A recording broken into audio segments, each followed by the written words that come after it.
Lipot mag somo ma higani nyiso ni atamalo 35 mag sikunde secondary onge gi jopuonj kata achiel mapuonjo science kod mago mag kwano. Bende oyangore na atamalo maromo 21 kende mag jopuonje sikunde primary mag sirikal ema yudo thuolo mar timo somo mag science. Kalipodno bende onyiso na atamalo maromo 48 mag nyithindo e sikunde mag sirikal noyudo thuolo mag tiyo kod kar timo nonro. Lipode ma kamagi osekelo paro mopogore opogore kaluwore gi weche mag somo mag science e pacho ka mangima. Ka koro jotim nonro ma pacho ka idwaro ni mondo oket okenge moromo mar tiyo kod kuonde timo nonro e bero sekta mar somo. Conducted a survey in November last year. At that particular point, the number of teachers in junior schools ranged between 1 and 12. The median number was 3, so majority of the schools had actually 3 teachers posted.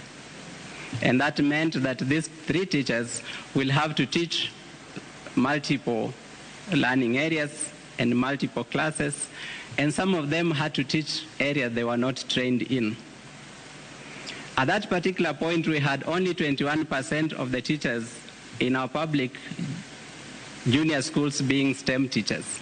To improve the effectiveness of the teacher, the Commission has also come up with strategies that we believe are a game changer. One of it is the online appraisal that they do it timely.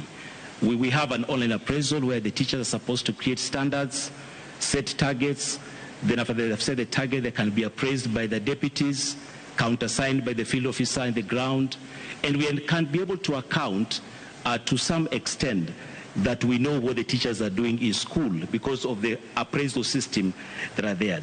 We realize that there are gaps in secondary school.